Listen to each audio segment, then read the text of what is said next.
আসসালামু আলাইকুম। আজকে আমি নারিকেল আর সুজি দিয়ে ভীষণ সুস্বাদু করে একটা রেসিপি তৈরি করে দেখাবো। এই রেসিপি সম্পূর্ণ ইউনিক, কোথাও খুঁজে পাবেন না। আর খেতে হবে দারুণ টেস্টি। খুব সহজে বানিয়ে দেখাবো। তাহলে চলুন দেখে নেই। এখানে নারকেল নিয়েছি একটার অর্ধেক। এখন এই নারকেলগুলো একটা নাইফ দিয়ে এইরকম করে ফালি করে তুলে নিচ্ছে। আপনারা চাইলে বটিতে কুড়িয়ে নিতেও পারবেন। এরকম করে তুললে খুব তাড়াতাড়ি হয়ে যাবে। সবগুলো এরকম করে তুলে আমি নিয়ে নিব।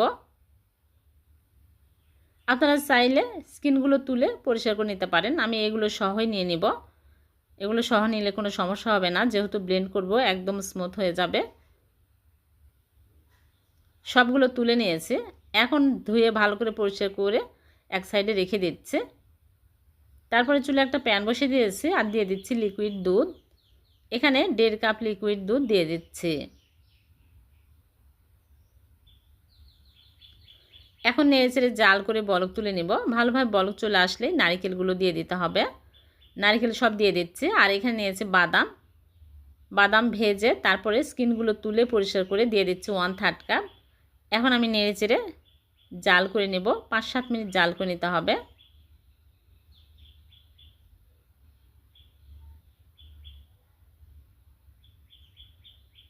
জাল করে নিয়েছি, দুধগুলো শুকিয়ে আসছে। এখন আমি নেড়েচেড়ে চুলা থেকে নামিয়ে নিচ্ছি। চুলা থেকে নামিয়ে ঠান্ডা করে নিতে হবে। গরম অবস্থায় ব্লেন্ডারে তোলা যাবে না, ব্লেন্ডার জাগ নষ্ট হয়ে যায়। ঠান্ডা হয়ে গেলে আমি একটা ব্লেন্ডার জাগের মধ্যে নিয়ে নিচ্ছি ব্লেন্ড করার জন্য। একদম মিহি করে পেস্ট করে নিতে হবে। ব্লেন্ডার একটু মজবুত নেওয়ার চেষ্টা করবেন, তাহলে ভালোভাবে স্মুথ হবে, পেস্ট হবে। এরকম করে পেস্ট করে নিয়েছি। লাঞ্চ থাকা যাবে না, একদম মিহি করে পেস্ট করে নিতে হবে। এরকম করে লাঞ্চ নেই। এখন আমি এক সাইডে রেখে দিচ্ছি। এদিকে চুলে একটা প্যান বসে দিয়েছি। প্যানটা গরম হলে দিয়ে দিচ্ছি চিনি 1/3 কাপ। চিনি দিয়ে চিনি নেড়েচেড়ে ক্যারামেল করে নিব। চিনিগুলি যখন এরকম সুন্দর কালার আসবে, সাথে সাথে লিকুইড দুধ দিয়ে দিচ্ছে 1 কাপ। দিয়ে নেড়েচেড়ে ক্যারামেলের সাথে ভালো করে মিক্স করে নিতে হবে। অনেক সুন্দর কালার আসছে। এখন আমি চুলা থেকে নামিয়ে এক সাইডে রেখে দিচ্ছি। এদিকে আবারও চুলে প্যান বসে প্যানটা গরম করে নিয়েছি। দিয়ে দিচ্ছি ঘি। এখানে 1 চামচ ঘি দিয়ে দিচ্ছি। ঘি নেড়েচেড়ে ঘি যখন গরম হয়ে যাবে তখন দিয়ে দেব সুজি। সুজি দিয়ে দিচ্ছি 1/3 কাপের একটু কম। এখন আমি ভালো করে নেড়েচেড়ে এই ঘিয়ের মধ্যে ভেজে নেব। কিছুক্ষণ ভেজে নিতে হবে, তাহলে কাঁচা গন্ধ থাকবে না, সুন্দর একটা ফ্লেভার পাওয়া যাবে আর খেতেও ভালো লাগবে।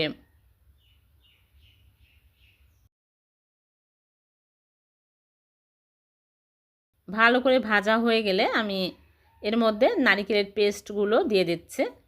এই সময় চুলার আঁচ লো আঁচে রাখতে হবে। সবগুলো দিয়ে আর 1/2 কাপ লিকুইড দুধ দিয়ে দিলাম। দিয়ে ভালো করে নেড়েচেড়ে নিব। তারপরে এর মধ্যে চিনি দিতে হবে পরিমাণ মতো, যে যেরকম মিষ্টি পছন্দ করেন।